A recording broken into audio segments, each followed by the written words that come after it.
if you are working in aesthetic medicine right now, maybe you're a dermatologist, a surgeon, or you run a high-end med spa, I want you to just, for a second, mentally walk into your waiting room. Look around. You obviously have the clinical expertise. You have a deep, deep understanding of patient outcomes. But today, we're talking about a hidden asset that you are almost certainly sitting on. And probably not even realizing it. It's an asset that, tech entrepreneurs would pay an absolute fortune for. Exactly. You have a captive audience. You have people who trust you, who tell you their insecurities, and who, they look to you for solutions. Right. And today we're doing a deep dive into a masterclass by Dr. Ari Masudi. And just to give a little context on Masudi, he's a really interesting guy. He started out as a researcher in regenerative medicine, so very much a science-first person. Okay, so he speaks the language. He totally speaks the language. But he pivoted to become a business consultant specifically for the beauty and aesthetics industry. Okay.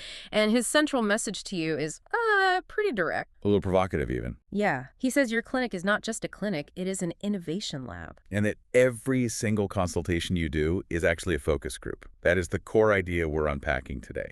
But I have to say, when I think of innovation in this space, my mind goes to that, lonely genius, the eureka moment in the shower where you suddenly invent some new laser. Which is a lovely image, but Masudi just argues that's basically a myth. It's not how successful products get built in the real world. Yeah. He says true innovation isn't created in a vacuum, it's extracted. Extracted. Yeah, it's mined from the friction and frustration of real people trying to solve real problems. And as the practitioner, you're the only one in the room who gets to see that friction up close. But here's the catch, and I think this is where people get skeptical. Right. Just seeing the friction isn't enough.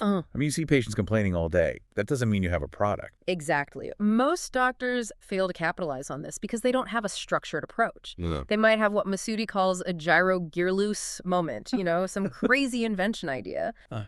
But they don't have a framework to actually validate it. They jump straight to, how do I manufacture this, before they even ask, should I even build this? So today, we're going to walk through the framework he teaches. And to make it really concrete, we're going to follow a case study from his material. Dr. Sophia Merrill, a practitioner in Zurich. And this is a great example because she isn't a tech wizard or anything. She's a working doctor who followed this exact process. From just a vague observation to a validated product. Exactly. Okay, so let's start where she started. Phase 1, finding the problem. Now, the temptation for any expert is to start with the solution, right? Always. I want to build a better cooling device, or I want a serum with 5% more of this or that. That is the classic trap. Masudi calls this separating the problem from the product. If you start with the gadget, you will almost certainly fail. You have to start with what he calls the PND. PND. Okay, another acronym. Let's break it down. Pain, need, desire. Now, it sounds simple, but you have to be really rigorous here. And we need to clarify what he means by pain in this context. Right, because as a doctor, pain means my patient is literally hurting. It's inflammation, it's discomfort. Precisely. And that's where doctors get tripped up. Masudi is talking about consumer pain. So in Dr. Merrill's case, her patients were getting radiofrequency and light therapy. The treatments worked great. There was no physical pain. So what was the pain then? It was psychological. It was anxiety. She noticed that patients would come in, look fantastic, and then come back 6 weeks later feeling defeated. She called it the regression. They felt like they were losing ground between visits because they had no way to maintain those results at home. It's the Sunday night mirror check. That's it, exactly. Standing in the bathroom light wondering, did I just waste all that money because my skin looks tired again? That anxiety, that is the pain. Okay, that makes perfect sense. So that pain leads to the need. The need is the functional job. In this case, I need a way to stimulate collagen at home. It's mechanical. If Dr. Merrill stopped there, she would have just told them to buy a generic LED mask online. But she didn't. And this brings us to the third letter, desire. And this feels like where the medical brain and the consumer brain can really clash. They absolutely do. The desire is the emotional dream. Dr. Merrill found this by engaging in what Masudi calls active listening. She stopped just listening to the clinical complaints. And started listening for what he calls parenthetical frustrations. I love that term. It's a great term. Is that like the stuff people say when they're distracted or on their way out the door? Yes, it's what they say while they're putting on their coat or checking their phone at the front desk. She realized her patients weren't just saying, I need a tool. They were saying things like, I feel like I'm undoing all your good work, or I just wish I could take you home with me.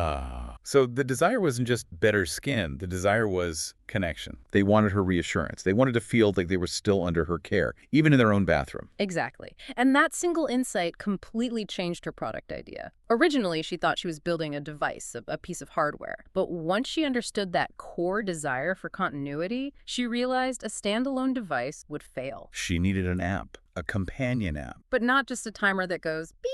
Nobody needs another one of those. Right. It became a skin journal. It allowed patients to upload progress photos that linked directly back to the clinic system. It turned a hardware product into a service. That is such a crucial distinction. Mm. Okay, so she has this great concept, a device plus this skin journal app. The next step is usually where people start burning through cash. Oh, yeah. They hire a designer, call a factory, start prototyping. And that's what you should not do yet. This is phase 2, validation, the truth check. And Masudi is so firm on this, a product is only real when someone pays for it. Okay, I have to play devil's advocate here. If I'm a respected doctor in Zurich or London or New York, I have a reputation. I can't just go around asking my patients for money for something that doesn't exist yet. Doesn't that look, I don't know, a bit desperate, a bit sketchy? It's a valid fear, for sure. You don't want to look like you're running a Kickstarter campaign. But Masudi says it all comes down to framing. Dr. Merrill didn't pitch it as, hey, I need funding for this. So how did she frame it? She framed it as exclusivity. She told them, I am developing a clinical-grade maintenance protocol just for my top-tier patients. We're limiting the first run to 20 units. If you'd like to secure one, it's a fully refundable deposit. I see. So it's not please fund me, it's reserve your spot. That feels much more premium. It completely changes the psychology. Nah. But here is the brutal reality check she faced. Dull. This is the part of the story that really hurts, but it's so necessary. Okay. She pitched this concept, the device, the app, to 20 of her established patients. People who already know her and like her and trust her. Yes. And 14 of them said, oh, Dr. Merrill, that sounds amazing. I absolutely want one. 14 out of 20. That's a 70% conversion rate. I mean, any business owner would be popping champagne. But in a verbal conversion rate, but then she sent them the link to pay the €50 deposit.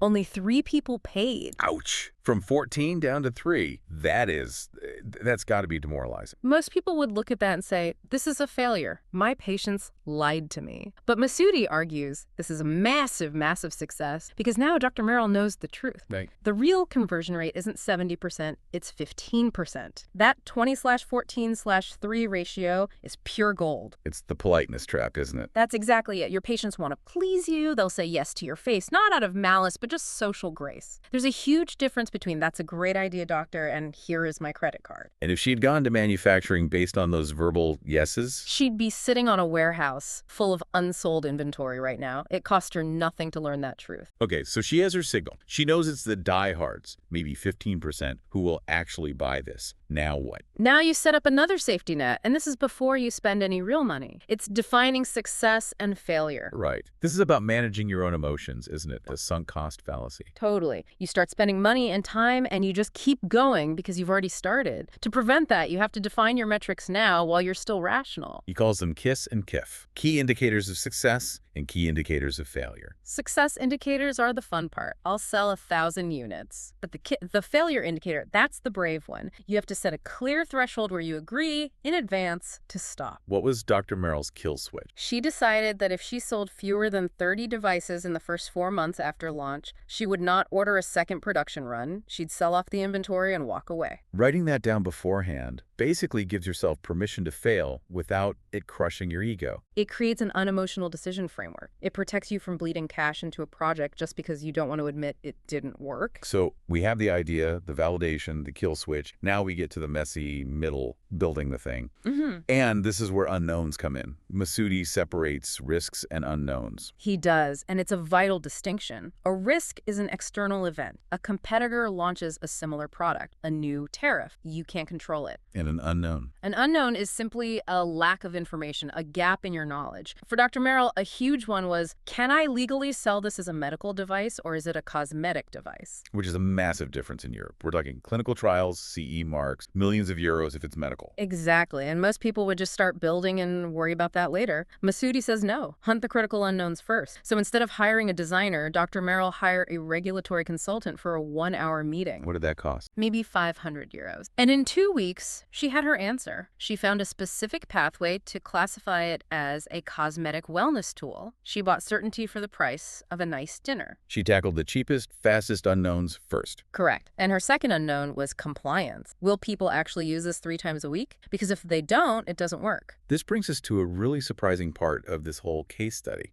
The customer decision criteria, or CDC. This is about why your customer actually buys. Right. And Dr. Merrill assumed, like most doctors would, that her patients' top priorities were safety and results. Because that's what we care about, efficacy and safety. Of course. But when she interviewed those 3 beta patients, the ones who actually paid, she found something totally different. Safety and results were just baseline expectations. They just assumed, "You're Dr. Merrill, of course it's safe." So what did they actually care about? The top 2 were ease of integration. How easily does this fit into my routine? And doctor endorsement. Price was number 4 on the list. That blows my mind. We assume patients are looking for the strongest laser or the most scientific paper, but really they just want to know, is this going to be a hassle? And that insight pivoted the product again. Because ease of integration was number 1, she focused her budget on the app's onboarding flow, not just the industrial design. And she created a Dr. Merrill protocol certificate to double down on the endorsement factor. It's amazing how these little insights can just steer the entire ship. Now, speaking of steering, you have stakeholders, and in a clinic, the most important one might not be who you think. This is the ecosystem phase, and Dr. Merrill almost made a fatal error here. She thought, okay, I'll recommend the device, and they'll buy it at the front desk on their way out. Standard retail flow. You buy the shampoo at the checkout. Right. But when she finally brought her head nurse into the conversation, the nurse just laughed at her. You always have to listen to the nurses. Always. The nurse said, "Doctor, have you seen our front desk at 5 p.m.? The phone's ringing. A patient is trying to find their parking validation. They are mentally checked out. If I try to sell them a 300 euro device then, they'll say no just to escape." That is such a practical, real-world insight. It's process friction. Exactly. So they moved the sales pitch. They created a dedicated results conversation that happened 3 days after the treatment. The nurse calls to check in. The patient is calm. They're at home. That's when they bring up the maintenance device. Brilliant. It turns a sales pitch into a care call. And it highlights your moat. Anyone can copy a device. But the protocol, the nurse's timing, the app that connects to your clinic, that is hard to copy. The ecosystem is the defense. Yeah. Okay, so she launches, and as Masudi says, the launch is not the finish line, it is the first test. How did she do? Well, let's look at her numbers. She sold 33 units in the first 4 months. Okay, so she passed her failure threshold of 30. She survives. She survives, but she missed her success indicator of 50. She's in the learning zone. And because she had the app, she could see the data. And she saw a worrying pattern. Compliance dropped off a cliff at week 4. People got bored. Exactly. They stopped using it, which means they stopped buying the consumable serums and the whole recurring revenue model dies. So because she was measuring, she could fix it. What was the fix? She added a service layer, a complimentary 15-minute video consult at the week 4 mark. Just a quick check-in. Hey, how's it going? The accountability factor. It was huge. Compliance shot back up. Consumable repurchases went up. The whole product became viable because she tweaked the service based on real data. It's just a great example of iterating, not just launching and hoping. That's the innovation lab mindset. So let's bring this all back home for our listener. The doctor with that notebook full of ideas. Masudi has a practical starting checklist. Can we run through it? Sure. Number 1, PND, validation. Describe the problem in 1 sentence without mentioning your solution. And remember to look for the psychological. Number 2, competitive clarity. Why would someone switch from what they're doing now? Be specific. Number 3, CUE, customer unique experience, your 1-sentence value prop. I recommend this because, and test that sentence out loud. Number 4, critical unknowns. What could kill this project? Is it regulatory? Is it manufacturing cost? Test those first and test them cheaply. Number 5, success and failure definitions. Set your kill switch or KIF now while you're rational. And number 6, stakeholders. Who needs to be on board? Don't forget the nurse. Or the receptionist, anyone who touches the patient journey. This has been such a refreshing way to look at innovation. It's not magic, it's method. It takes away the mystery and replaces it with observation. Absolutely. And if I can leave our listener with one final thought. Please do. The next patient who walks into your clinic, don't just look at their chart. Look at them as a walking, talking product brief. They are struggling with something you could solve. The question is, are you actually listening to the friction they're describing, or are you just treating the symptom? That is the question. The innovation is right there in the room with you. You just have to learn how to hear it. Exactly. Thank you so much for breaking all this down. It's been a fascinating deep dive into Dr. Ari Masudi's world. And to our listeners, good luck with your innovation lab. We'll see you next time.